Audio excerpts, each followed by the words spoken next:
Jaya Madhava Jaya Kunja Bihari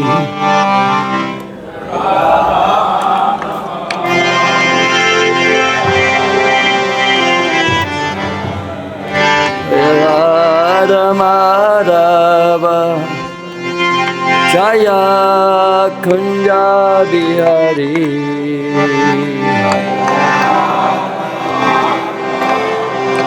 Karta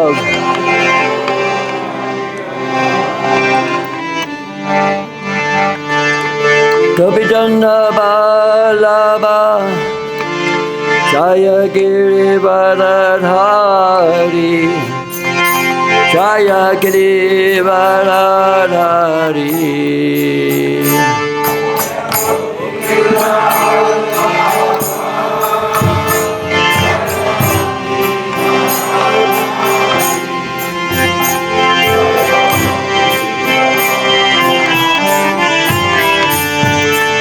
Gopijana Balaba Jaya Girivardhari Jaya Girivardhari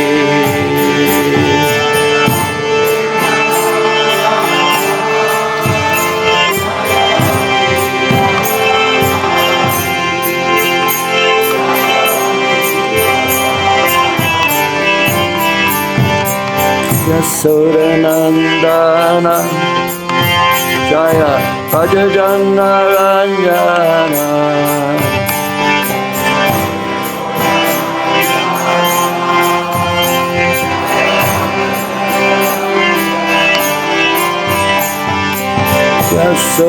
Yasodanandana Jaya Bhajajana Ranjana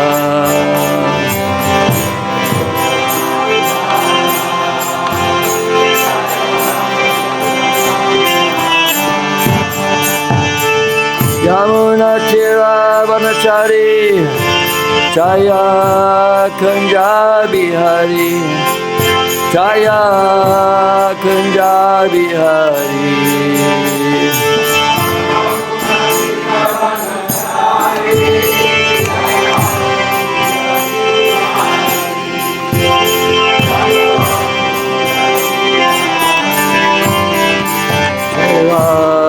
Madhava Jaya Kunja Bihari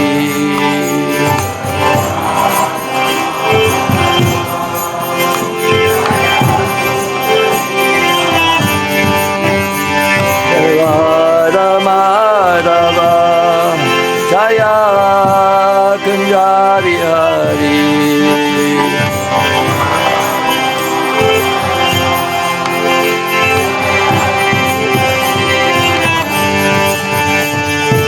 Gopijana Balaba Jaya Girivardhari Jaya Girivardhari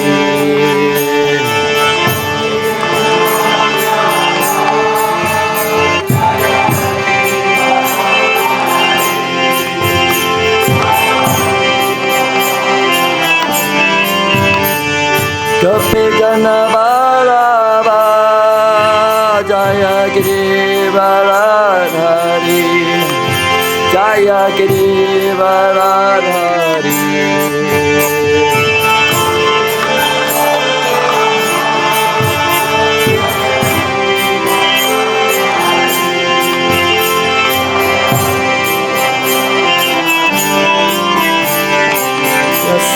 Yasodanandana Jaya Bhajajana Ranjana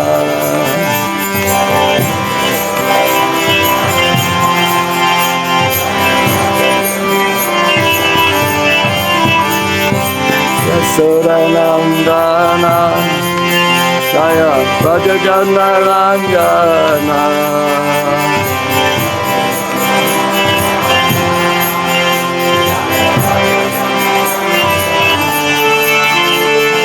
Yamuna Tira Vanachari Jaya Kunja Bihari Jaya Kunja Bihari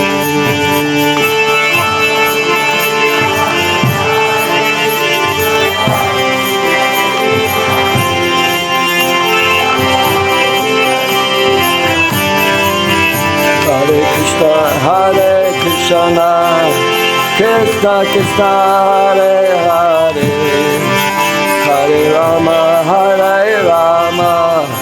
Rama Rama Hare Hare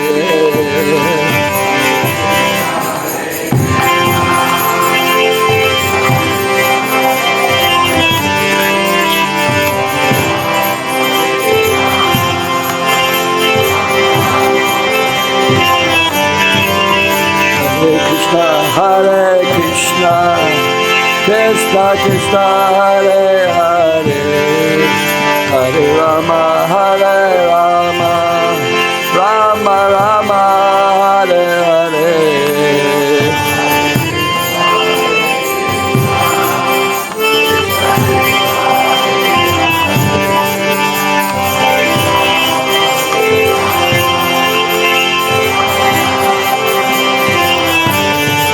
Hare Krishna, Krishna Krishna Hare Hare, Hare Rama Rama Rama Hare Hare.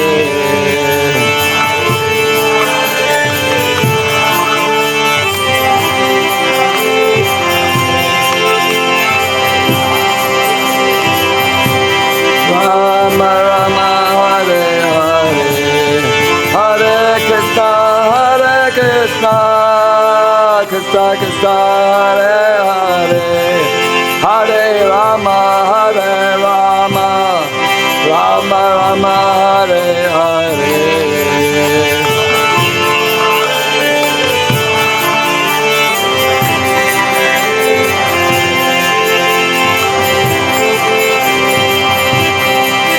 Rama Rama Hare Hare, Hare Krishna, Krishna Krishna Hare Hare, Hare Rama Rama Rama Hare Hare.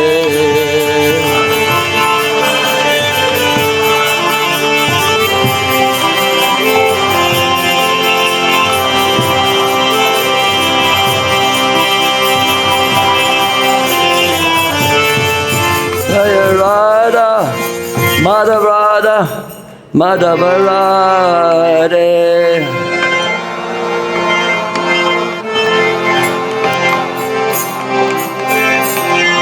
Jaya Radhe Sham, Radhe Sham, Jaya Radhe Sham, Radhe Sham.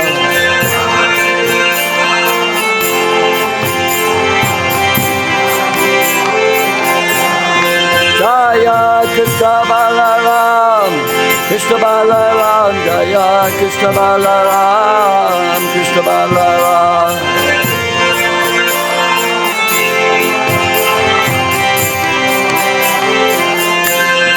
Jaya Gauranitai, Gauranitai, Gauranitai, Gauranitai.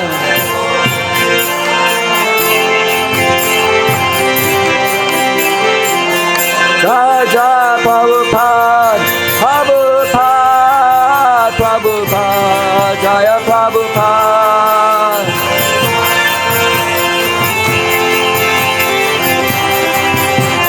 Jaya Jai Prabhupada, Prabhupada, Prabhupada, Jaya Prabhupada.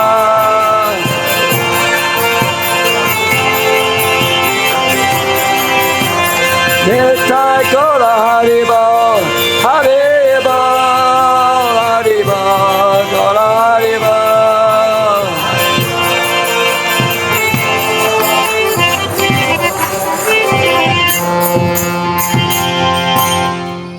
Jayam Vishnu Pad Paramahansa Prajākacārya Stotri Srimad Divine Grace Abhaya Charanarvind Bhaktivedanta Swami Shri Prabhupada Ki Jai ISKCON Founder Acharya Shri Prabhupada Ki Ananta Koti Vaishnava Vrinda Ki Namacharya Shri Haridas Thakur Ki Prem Shri Gaur Shri Krishna Chaitanya Prabhu Nityananda Shri Advaita Gadadhara Shri Vasudeva Gaur Bhaktivinoda Ki Shri Shri Radha Krishna Gopinath Shyamakanda Radhikunda Giri Govardhana Ki Shri Vrindavan Dham Ki Shri Navadvip Mayapur Dham Ki Ganga Maya Junamaya Ki Tulsi Maharani Ki Bhakti Devi Ki Grantaraj Srimad Bhagavatam Ki Samaveda Bhaktivinoda Ki Go Premanandi. All glories to the assembled devotees. All glories to the assembled devotees. All glories to the assembled devotees. All glories to Sri Guru and Sri Gauranga.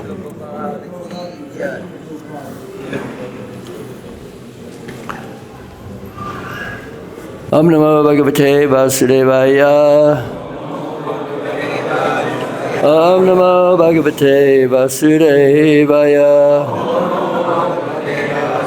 Om Namo Bhagavate Vasudevaya. Om Namo Bhagavate Vasudevaya.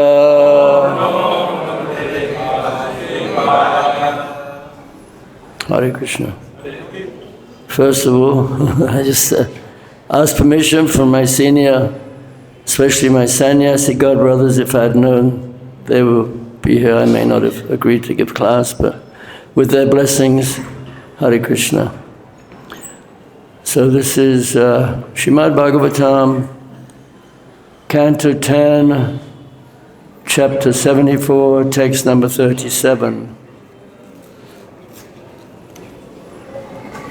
Brahmarṣi-sevitān deśān. Hitvaite brahma-varcasam. Samudram durgam āśritya. Bādhante dasyavaḥ prajāḥ. Brahmarṣi-sevitān deśān. Hitvaite brahma-varcasam. Samudram durgam āśritya. Bādhante dasyavaḥ prajāḥ. Brahmarṣi-sevitān brahma-ṛṣi-sevitān samudram durgam āśritya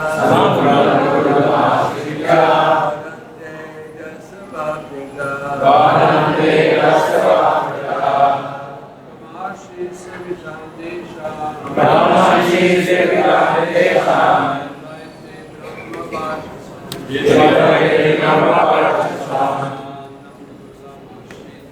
samudram durgam āśritya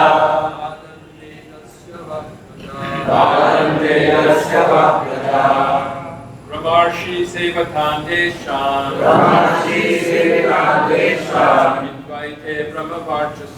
hitvaite brahma-varcasam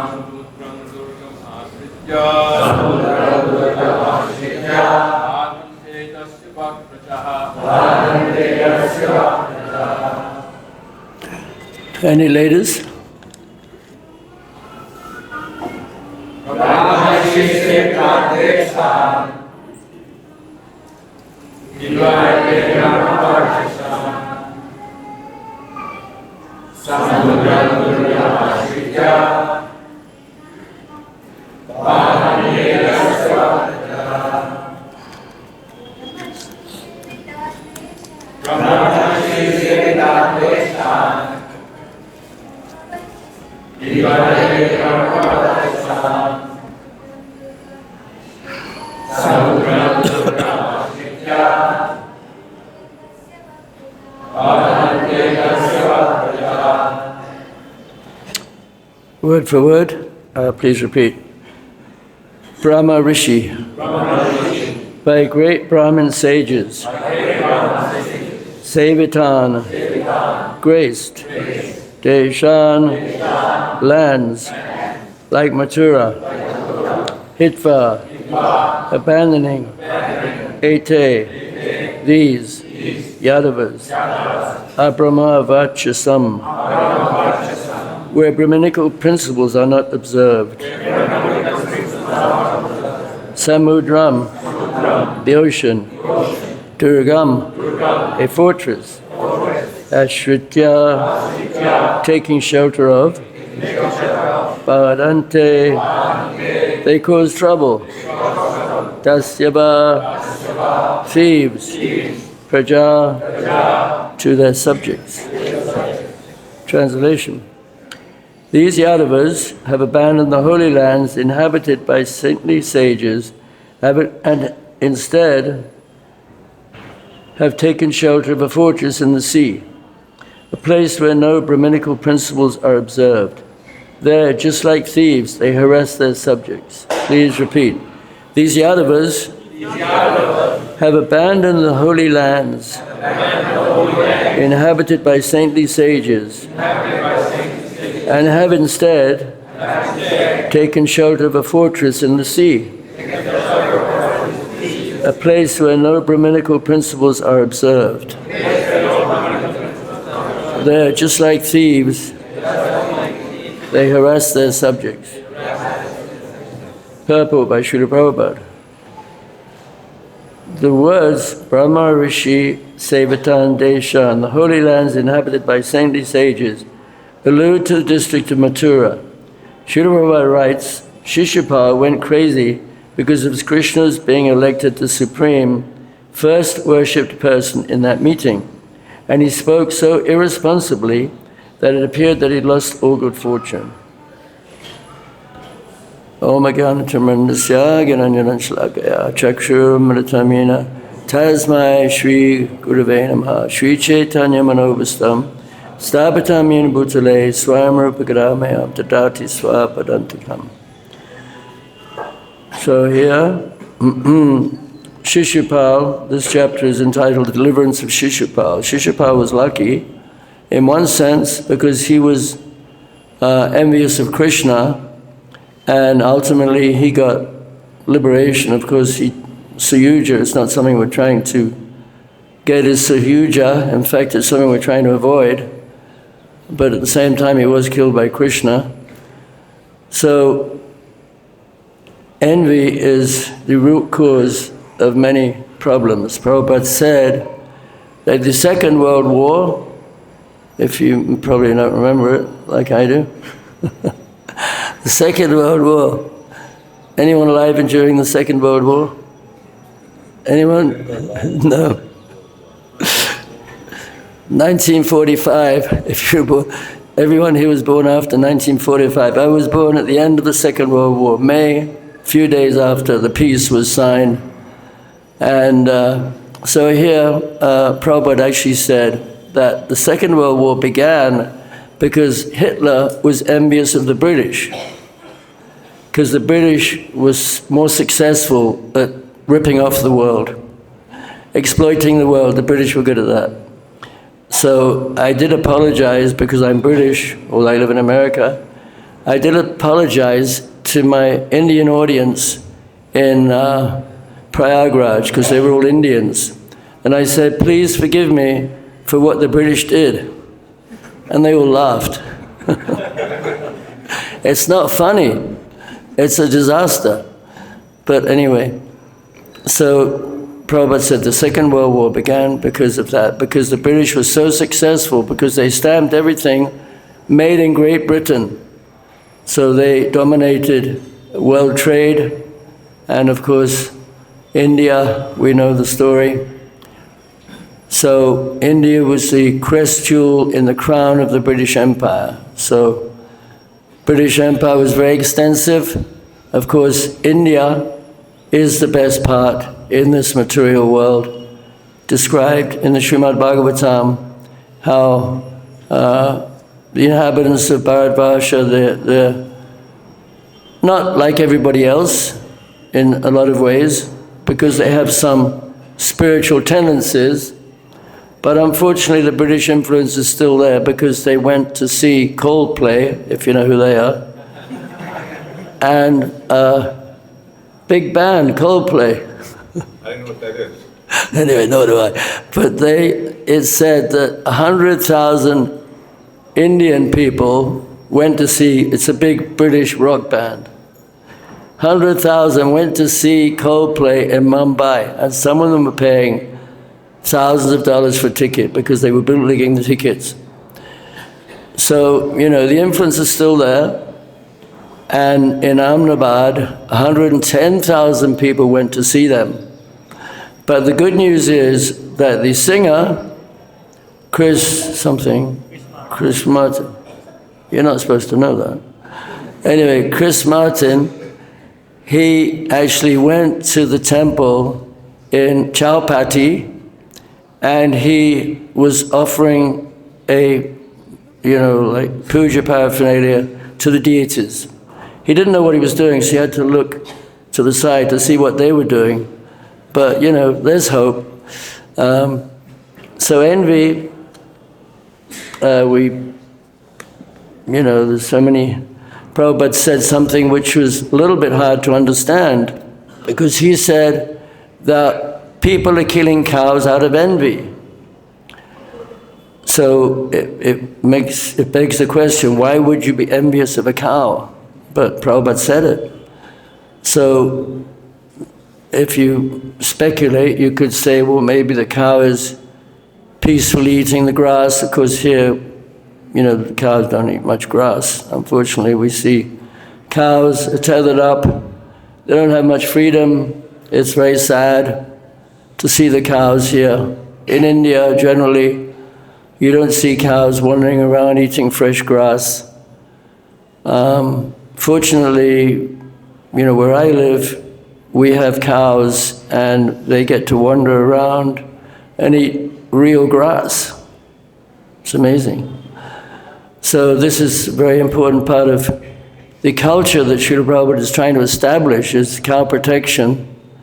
And of course, Kurma Prabhu, he deserves the greater respect, because actually, Prabhupada, it's said that cows are dearer to Krishna than even people. So Kurma Prabhu, he looked after the cows, he gave them shelter. What a great service. And I saw a picture of him when he passed away. He looked very peaceful. I'm sure he got Krishna's mercy for doing that. There's a different type of envy, which isn't exactly, it's not as bad.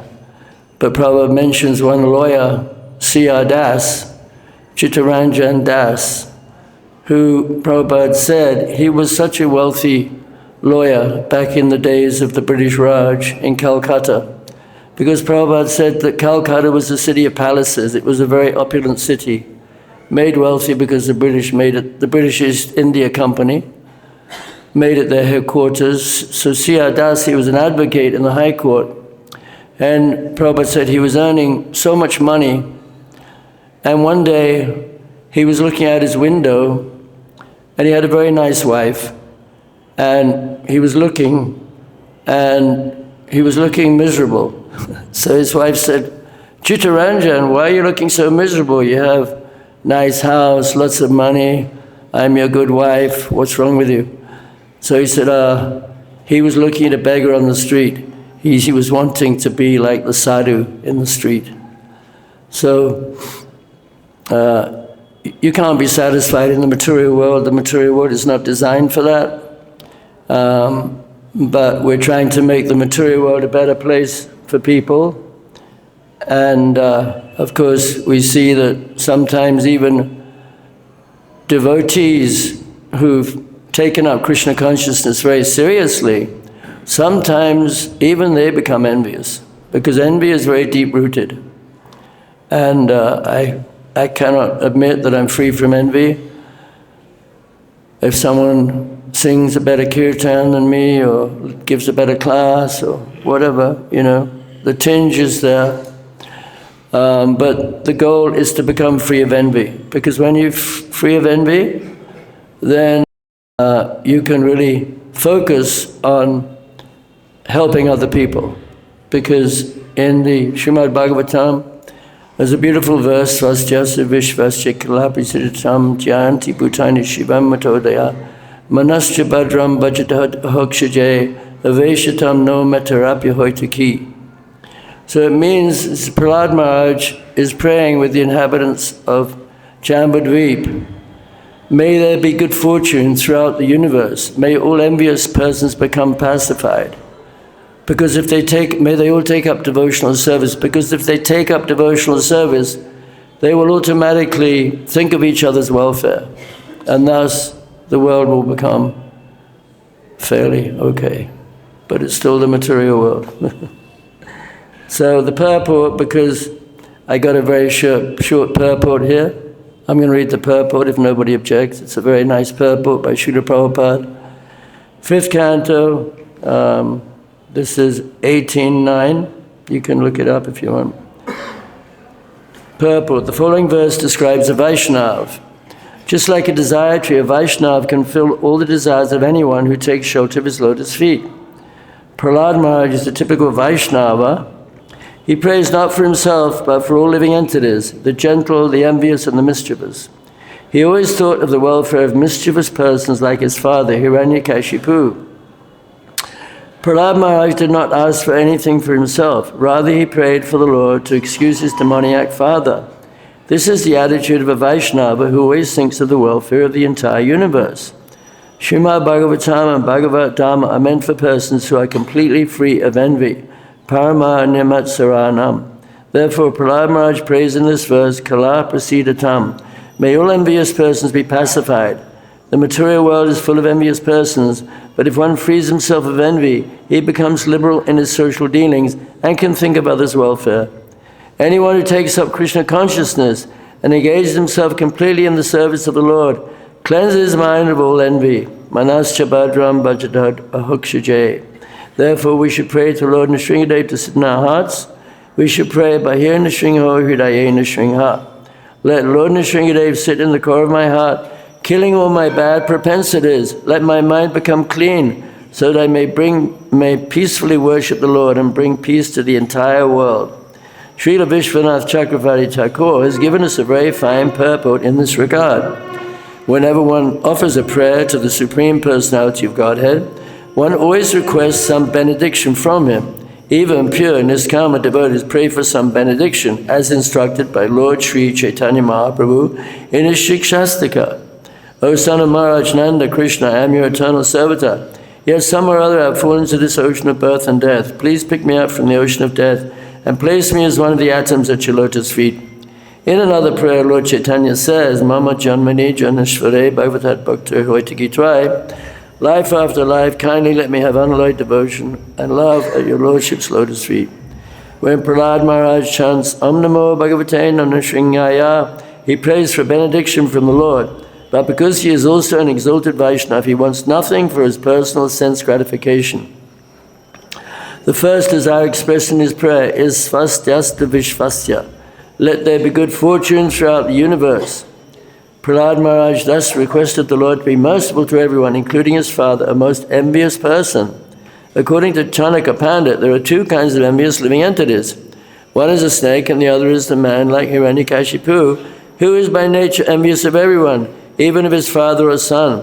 Hiranyakashipu was envious of his little son, Prahlad, but Prahlad Maharaj asked the benediction for the benefit of his father. Hiranyakashipu was very envious of devotees, but Prahlad wished that his father and other demons like him would give up their envious nature by the grace of the Lord and stop harassing the devotees. Kala prasidatam. The difficulty is that the Kala, envious living entity, is rarely pacified. One kind of Kala, the snake, can be pacified simply by mantras or by the action of a particular herb. Mantra Shodhi Vasha Sapa Kalakena Nivayate. An envious person, however, cannot be pacified by any means. Therefore, Prahlad Maharaj prays that all envious persons may undergo a change of heart and think of the welfare of others. If the Krishna consciousness movement spreads all over the world, and if by the grace of Krishna everyone accepts it, thinking of envious people will change. Everyone will think of the welfare of others. Therefore, Prahlad Maharaj prays, Shivam mito diya. In material activities, everyone is envious of others, but in Krishna consciousness, no one is envious of anyone else. Everyone thinks of the welfare of others. Therefore, Prahlad Maharaj prays that everyone's mind may become gentle by being fixed at the lotus feet of Krishna. Bhajatad ahukshajay. As indicated elsewhere in Srimad Bhagavatam, Savai Mana Krishna Padaravindayo, and as advised by Lord Krishna in Bhagavad-Gita, Man Mana Bhavama Bhakta, one should constantly think of the lotus feet of Lord Krishna. then one's mind will certainly be cleansed. Cetodāpana-marjanam. Materialists always think of sense gratification, but Prahlād Maharaj prays that the Lord's mercy will change their minds and they will stop thinking of sense gratification. If they think of Krishna always, everything will be all right. Some people argue that if everyone thought of Krishna in that way, the whole universe would be vacated because everyone would go back home back to Godhead. However, Srila Vishwanath Chakravarti Thakur says that this is impossible because the living entities are innumerable. If one set of living entities is actually delivered by the Krishna consciousness movement, another set will fool the entire universe. Srila Prabhupada ki jai. So, this is the prayer that devotees should try to fix in their minds, that we try to pray, or we pray that all envious people become pacified by taking up devotional service. So we try to give people a chance to take up devotional service.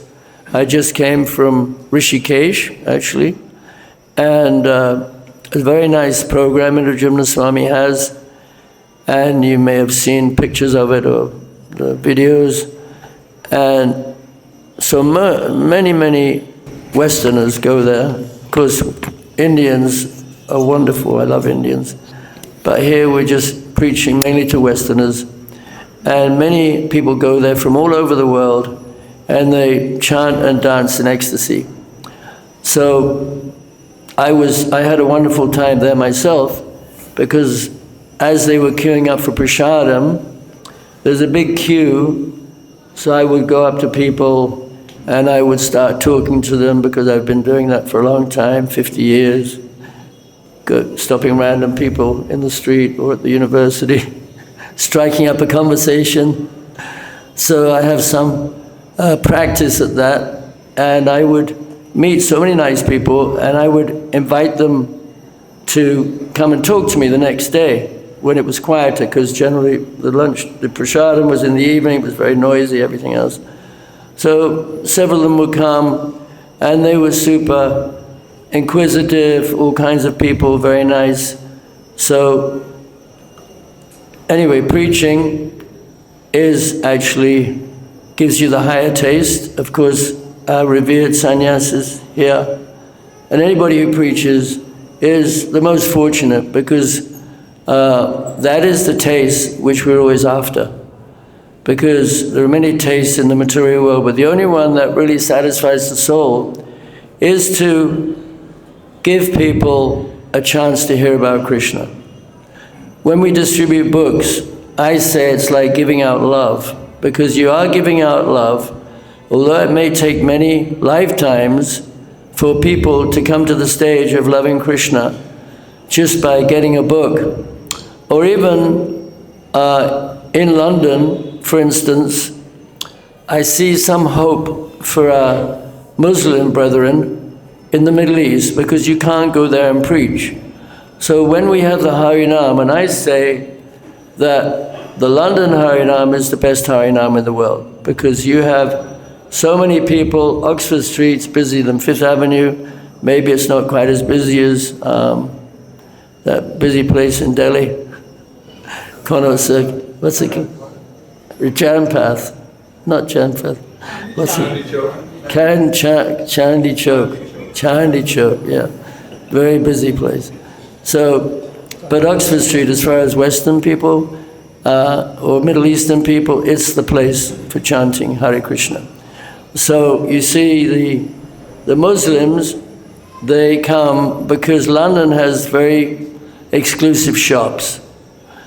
And, you know, watches, you go in there, you go to some shops, you have to buy a watch for, you know, $100,000 pounds. And so people, all these rich Arabs, they got too much money to spend, they don't know what to do with it all, so they go buy a watch. But they're all there, and when they see the Harinam party, they go into ecstasy, actually. They get very happy to see the Harinam, and they start smiling, and they get all their cameras out and take pictures. And so I was thinking and hoping that this is the way that Krishna consciousness will develop in these Middle Eastern countries where devotees can't really go there and distribute books. There's one devotee, he's from Saudi. His name is Abdullah. Abdullah means slave of God. So he took up Krishna consciousness, he shaves his head, he's a brahmachari, everything else. Nice devotee. And so he was saying that if he went back like this, they would kill him. So you got to be careful in those countries. But the Harinam, which they see and they film, and the holy name, because even Haridas Thakur, when he talks about to Lord Chaitanya, and Lord Chaitanya says, how will they be delivered? He says, just by the vibration, of, even a dim reflection of the holy name will deliver these people. So it's quite understandable how people who hear the holy name, they record it, they play it to their friends, will get liberation at some point in the future. Of course, it takes time. And Krishna consciousness is like that. Because as Prabhupada said, the best things take time. And one time he was referring to macadamia nuts. I mean, I don't know how long they take to grow, but apparently they take a long time to grow macadamia nuts. So the best things take time. So Krishna consciousness is like that, it takes time. And if you give it up prematurely because you think it's not working, you're making the biggest mistake of your life.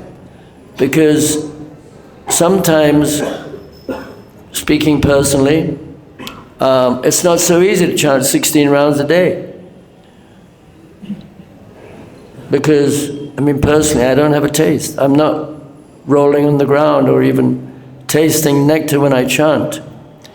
But we do it because we took a vow and we have faith in the holy name, and we know that the holy name is the most pious activity to chant. Aho bata swapachato garayanya jiva givatate nam tabhyam. What's next? That's right. So the holy name, one who chants the holy name, even if born in a family of dog eaters, is considered to be worshipable, because he has performed all kinds of Vedic sacrifice, he's bathed in all the holy rivers, he's performed all kinds of austerities. So there's nothing like it, chanting the holy name. But you can't force Krishna to prematurely give you love of Krishna, because you have to be qualified. Just like what I find, some of the books of the 6 Goswamis, or even others, are difficult to access. The language is like a secret code. You have to be on that level to be able to understand it. It's a secret. It's just like Krishna says, Raja Vidya Rajguyam Pavitramita Mutamam. This knowledge is the king of education. It's the most secret of all secrets. But it's simple. You know, Bhagavad-Gita, we're distributing millions of Bhagavad-Gitas. It's simple message. Savadamam prajāḥ. Tesham satadayuktanam. So it's not that complicated. But if you're not a little bit smart, it's going to be all mumbo jumbo. You won't understand a word. So, you know, people, they're not qualified. So the higher the knowledge, obviously, you have to be very qualified. But fortunately, we have this perfect process which definitely works. Even if, you know, I'm not tasting nectar when I chant the holy name, still, you know, I'm not so interested in getting a brand new Tesla or whatever else, you know, because those things don't satisfy. I have an old Lexus, which is okay. But the point is that I'm not wandering around being envious of people who have a lot of material things. And actually, this is a very important purport Srila Prabhupada gave in one verse in the 10th canto, when the cart demon, what's the cart demon called? Shakatasura, Shakatasura, the cart demon, the cart. So the cart demon was there to kill Krishna. And so Krishna, even though he was just a baby, he exhibited some inconceivable potency.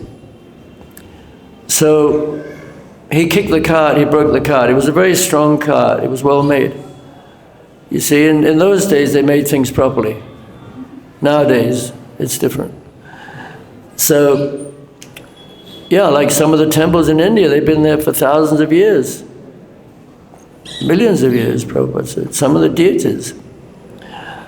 So, but the temples, anyway, I'll just stick to this one thing. The Shakatasura. So, he broke the cart demon, and then Mother Yashoda, she was very disturbed about this, that all these demons kept attacking Krishna.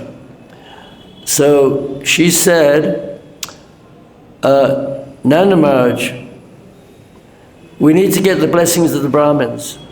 So Nanda Maharaj, he said, Yesuyam Ritadambasha him samana vivajitaha. He said that if we get the blessings of the Brahmins have to be non-envious, not disturbed by the opulence of others, free from grudges, and simple, not attached to material things. So that in the purport there, Srila Prabhupada says that the blessings of the Brahmins are very important. That he wanted to create a society of Brahmins. Because if he creates the society of Brahmins, and the Brahmins, they give their blessings, then the world will change. So basically, you know, we need varnashram, of course.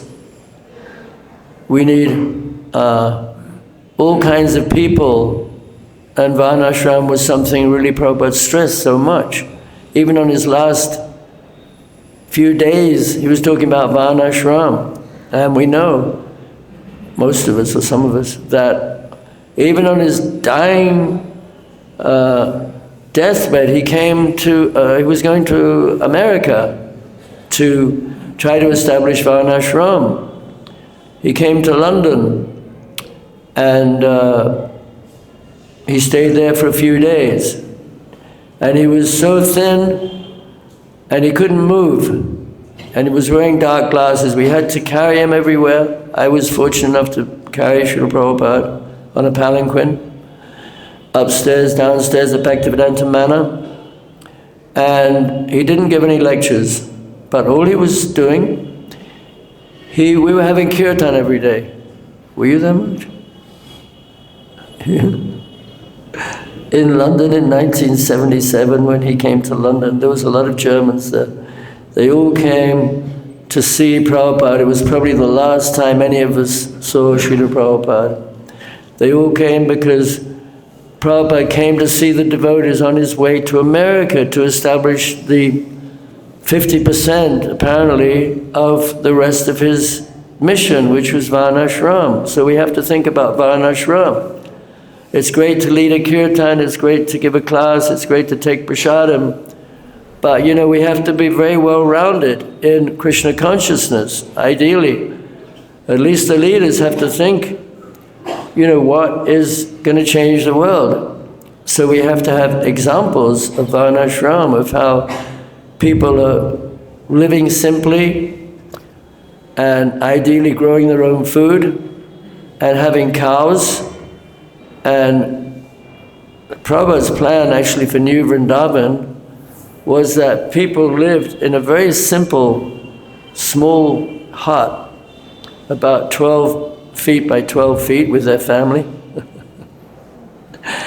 And they didn't have to worry about making money, because the problem is, you see, along with all the conveniences of life, like the refrigerator, the scooter, the scooty, whatever they call it, I hate the things.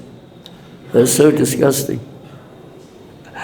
That, you know, these things cost a lot of money. So, India's coming into, Western kind of industrialization, Western standard of living, and it costs a lot of money. And, it's very destructive on the environment, for one thing. And it means you have to work very hard to make money. So that means you're entangled in the material world. And you see, what happens sometimes is that devotees have to work in a job, which means they can't get up early enough to chant their rounds, because if they get up too early, they'll be falling asleep on their job. So that means, they won't do good japa, won't have morning program, etc., etc. So they become spiritually weak. And Prabhupada didn't want that. Prabhupada wanted devotees to live simply on the farms. That's what he said. And he said that in the city, we have restaurants and reading rooms. Anyway, I know we're a long way from that, although I must say, give credit to Shivaram Swami. If you've been to Hungary, you will see that he's created a wonderful place which is no electricity and protecting cows. And he wrote one book, Navabraja Mahima, about the holy places that he wants to, I guess he still does, but he wants to establish a new Brajadam. That's what Prabhupada wanted in New Vrindavan. He wanted to be a replica of Vrindavan. So Vrindavan is very intense. I find it very intense. So crowded, so built up, polluted, cows all tied up, they can't move around. So Prabhupada, maybe he saw that. Maybe he wanted devotees to show people in the West how to live properly, because it's difficult here. I believe there are some. I went to GEV, which is very nice, and they just bought some river frontage, which is nice. They're going to build a nice ghat there. So they're trying to acquire more land, but land is not so easy to get in India. That's why Prabhupada, in the 8th canto, Srimad Bhagavatam, he talks about Vamanadev. He asked for 2 steps of land. He didn't ask for more.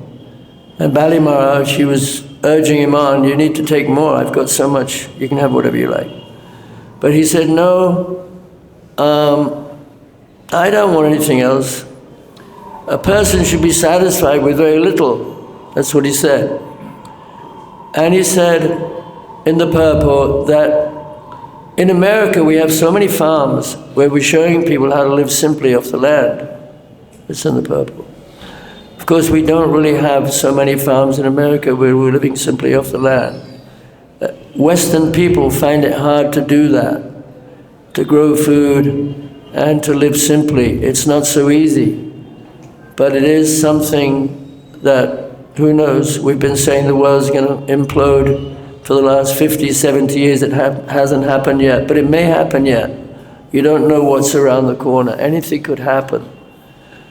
So it's a good idea to think along these lines, possibly if you're a grihastha, if you're not preaching, because the city is great for preaching and for making money and meeting people. And I generally, even though I have a farm in Florida and cows and I grow fruit trees, still I get bored there. So I have to go out to the different universities and distribute books. And I like both. So we should be well-rounded in our Krishna consciousness, see the importance of all the things that Prabhupada told us to do. And devotees, they're very fortunate. There's one verse in the 11th canto, it says, Bhagavat Uru Vikramangisaka Nakamani Chandra Kiranasnatape. Anyone know that one? Anyway, it's a beautiful verse. It says that, how can the fire of material suffering continue to burn the hearts of those who've taken shelter of your lotus feet. Because even the toes on those lotus feet, they are like dazzling gems, and like the moonlight, after the scorching heat of the sun, they soothe the heart of the meditating devotee. So much beautiful poetry there in Srimad Bhagavatam. So many books. The Goswamis wrote so many books. Just imagine that Krishna, he had his friends, Radharani had her manjaras, and he asked them to come here to write books. So this is a real benediction for human society, that these great personalities, they wrote so many beautiful books. So we really owe it to ourselves Prabhupada didn't discourage us from reading other books. We should read all of Prabhupada's books, we should know them thoroughly. But at the same time, we should read other books. Prabhupada mentioned Vrindavan Mahimamrita. There are so many books that actually entice us to go back to the spiritual world, because if we don't know where we're going or how nice it is there, we won't feel attracted to going there. So we have to find out what the spiritual world is like. So many beautiful books, like the Ananda Vrindavan Champu. If you read the poetry in that, the description of the moon, it's absolutely so enchanting and so beautiful.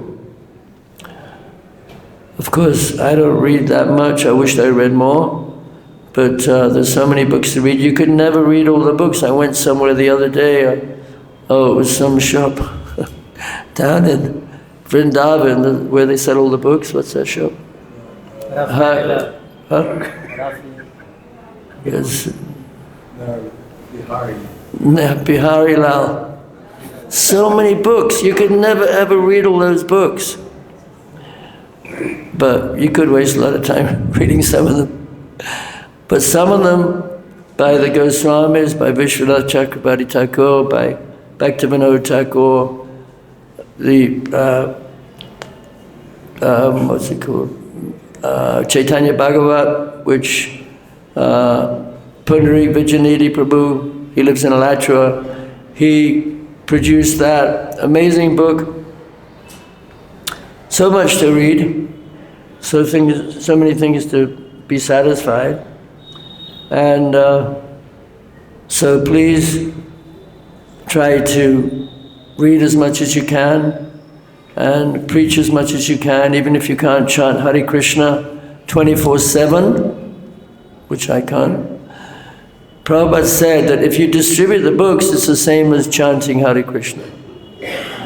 So if you go out and say, "Excuse me, sir, you look very intelligent, you have a good energy. Please take this book. It's a very ancient wisdom.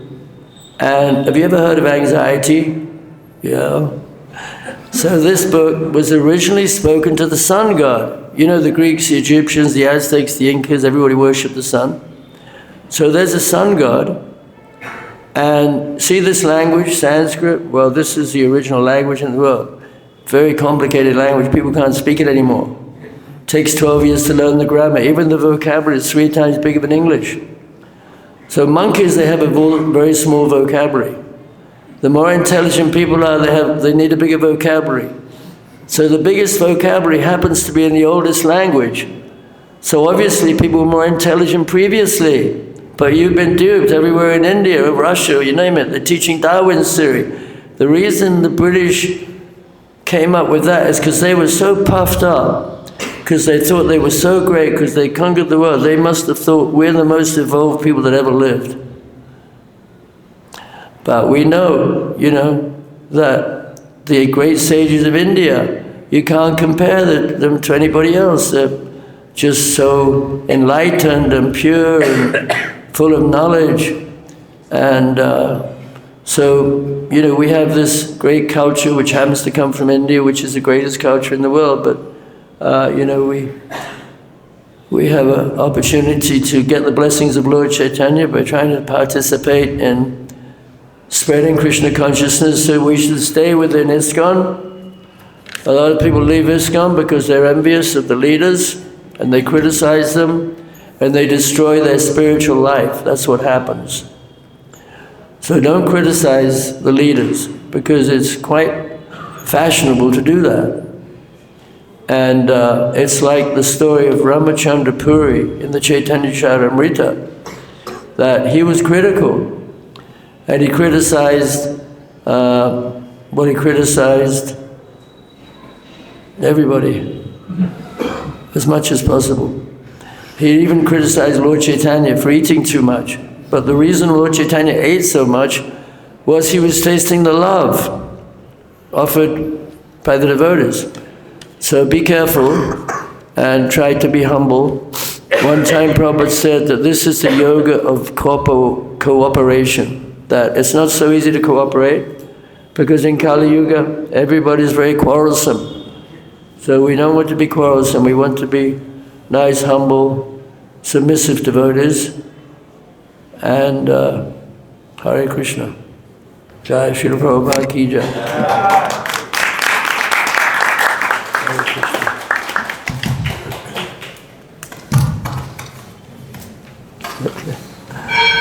Many times Prabhupada said all we need is Srimad Bhagavatam, Bhagavad-Gita, nectar, devotion, Chaitanya Charitamrita. And one's never really satiated by hearing, because Prabhupada's actually bringing the different acharyas' quotes throughout his books. But we found that sometimes when people venture to read other books, get the wrong mood, they end up just sitting in the bank of Radhakund and thinking of money and women instead of real spiritual advancement. And I think it's a very delicate formula to encourage them to read other books, in the sense that who's really understood Prabhupada's books and thoroughly absorbed them to the point where, have you read the whole Bhagavatam, the whole Chaitanya Charitamrita, the Nectar of Devotion, Bhagavad-Gita, and you could be busy for the rest of your life there. So I'm just throwing out some precautionary ideas. Yeah, I totally agree. But why did they write the books? Why did they write the books? No, they're good. That's good. That's okay. But in general, I've seen that many people take these other books and get a different concept, different mood, different idea from what Prabhupada's putting out there. Yeah, I mean, I totally agree that, if you haven't assimilated all of Prabhupada's books, then you shouldn't read other books. Or if your mind gets disturbed by reading other books with lust, then you shouldn't read other books. But at the same time, you're the temple president, so I don't... Well, in a drugstore, there's drugs everywhere, all kinds of drugs, but there are certain prescribed drugs for us, for our well-being. I'm just, as you said, as being an administrator, we've seen so many yogis and babas and different concepts and different ideas and different philosophies even, so we're a little bit overly protective maybe. Yeah, it's true. But, go ahead. Well, just like there are different levels of education. And generally speaking, most people, they start with the elementary education, and there's plenty of textbooks for the elementary students. But it's very rare you get up to the PhD level. But still, there has to be books for the PhD level also. Prabhupada used to say that at universities, sometimes they have a class, an upper level class, and hardly anyone attends, but still they keep the class going because it's necessary that the upper level be also there. So the Goswamis wrote books, but also in the books, there are different levels of books too that they wrote. Whether we have Rupa Goswami wrote the Nectar of Instruction, he wrote the Bhakti-Rasamrita Sindhu. So he wrote different levels for different levels of devotees. And Prabhupada, he said that at least we should be assured that if we read the Bhagavad-Gita, Srimad Bhagavatam, at that time his teachings of Lord Chaitanya, and Nectar of Devotion, that would be sufficient for us to go back to the spiritual world. But those who are more advanced, as Prabhupada also writes in his books, for those who are actually feeling separation from Radha and Krishna and their associates in Vrindavan, we also have books like the Ujjvala Nilamani and others, books written by the Goswamis, the Govinda Lilamrita. Those are for persons who are actually feeling separation. And Prabhupada said, but also this book, Krishna, will also pacify those who are feeling separation from Krishna. I would never ever advocate anybody to go live in Radha-Kund. If anybody wants to go live in Radha-Kund, please come and see me or Panchagoda. I've been reading these books for some time. I have no desire to live in Radha-Kund. Because if you're not preaching, you shouldn't be reading these books, really. Because all the great acharyas have been preachers, and they're the ones who wrote the books.